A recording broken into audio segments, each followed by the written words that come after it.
Good morning, everybody. I've chosen to give myself the blue hair filter with my crazy dread sticking out because it kind of is in keeping with what I was going to talk about. Ignore my messy bed. Didn't make it yet. Anywho, yeah. What a time to be living in. What a time to be living in. I always feel like I always start my videos with, so, last night. But that's basically how it goes. Like, it's like spiritual life happens as soon as I close these eyes. I close my eyes and I'm in heaven.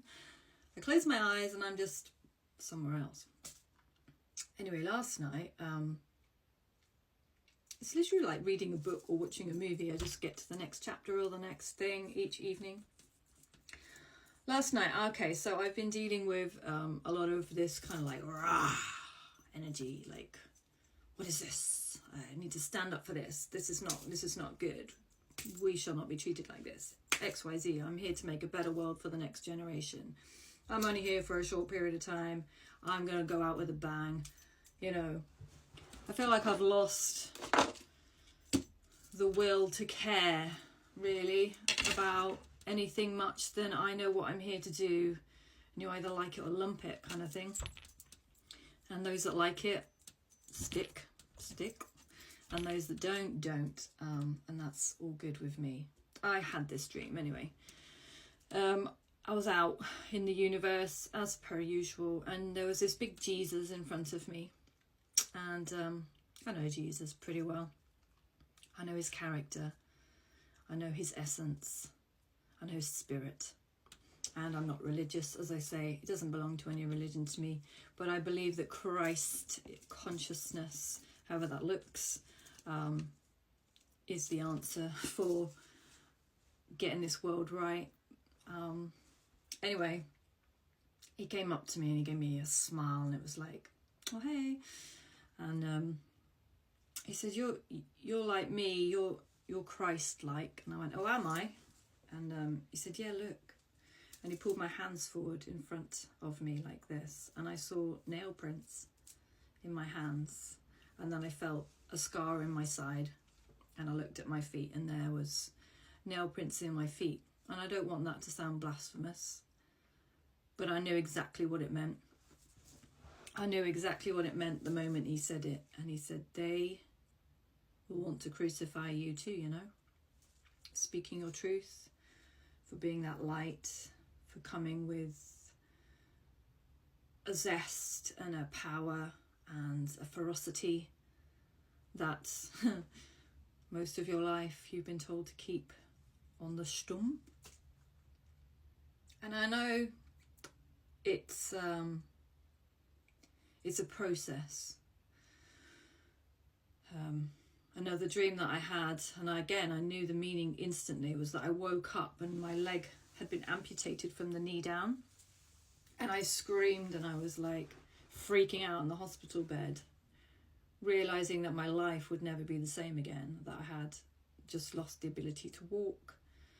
And then I heard the nurses saying, quick, sedate her, and we'll bring her back around gradually so that her consciousness can slowly catch up to the idea that she's lost her leg.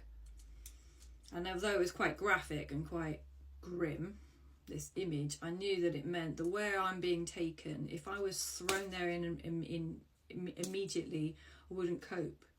I wouldn't cope with what God or the universe has for my life. It has to almost be done in drip stages. It's had to take time for me to get here. The old versions of me would not have coped, even with the things that are taking place in my life now. The level of eyes on you, the level of people wanting your attention, the level of like, it's a lot sometimes. And I know I haven't even started to fully engage in what God has, but I can feel it rising. Anyway, last night it was a lot about the balance between light and darkness. I've always shied away from the darker aspects of myself until perhaps in the last 2 years, because I was always taught as a Christian to be a good girl and to be nice and to be kind and to be loving. All those things are valid, but there is also a time and a place to say no and to stand up for things and to put a stop to things and to speak out against injustice and to be fiery and feisty and be a force to be reckoned with. But I think that aspect of myself was always very suppressed because I was predominantly a people pleaser, and I wanted people to like me and I wanted people to feel my love because I know I have a lot of love to give. And when I would see that side of me, I was like, ooh, I don't like that. And they won't like that. But that part of me is part of my mission and part of my purpose. And I'm starting to understand that more and more and more. That if I'm going to stand up for things that are not right in this world, and I'm going to be a mother figure for young people, then of course there's a lioness within me that will stand up against any predators or anything that would cause to harm others. I will be that force, and there's a fire in me that is coming out. But in this dream I was seeing almost me. I was seeing me, it was my face, and it was like there was two sides to me. There was a white face and there was a dark face, and the two of them it was almost like mirror images and a negative version of the light, as if like a negative was, say, like a photographic negative. But they were the same.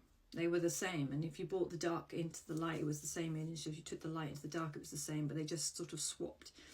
And I saw that from the black to the white, my mission almost was to bring balance between the two, like a tunnel. And I was able to be in the dark but still bring light, and I was able to be in the light but still bring that ferocity into the light, into the truth. Like that needs to be uncovered. That needs to be looked at. That needs to change. And that was in the light. And in the darkness, it was like bringing that light, saying, you need more of this. You need more of this. You need to wake up here. You need to address these shadows. You need to put a spotlight on this aspect. And both of them were me. And I was just lying there, like observing these two polar opposites of myself with complete disattachment, and knowing that they were all me and not struggling or fighting with either one of them. Whereas I used to be like, oh, I don't feel so comfortable being the dark goddess, the Lilith, the rebellious, I mean, she's always there, but more than I realise, I think. But I've always put a lid on her, and I feel like the lid is coming off. Like, I'm just going to go with it now. Like, I've almost getting to a point where it's like, I don't have to question what comes out. I don't have to question if that anger is valid. I don't have to question if my response is correct. Because I'm at a point now where I'm just so, not like from an ego, like I'm better, but I just have faith that if something flies out of my mouth, then it was meant to fly out my mouth. And it's not kind of like that I'm not in control. It's just, I'm just trusting this instinctual way of living. That if I raise my hand to stop someone, it's instinctive, isn't it? Somebody comes to punch you in the face, you don't stop to think, oh, should I defend myself and have a little conversation before you raise your hand and grab them by the throat? No, it's instinctive. And what's happening now is these reactions and these responses are becoming instinctive to me, and I'm recognizing that there's a dark and there's a light. And yeah, I feel very disattached, but also attached. I'm sort of waking up every day going, I know I'm just a traveller here. And I know I've got a job to do. I'm going to get it done. And I'm going to enjoy what I enjoy here whilst I'm here. And it's a very strange sort of chill vibe. I don't know if that relates, but oh yeah, I'm an alien. That's the point. I'm an alien in this world. We all are.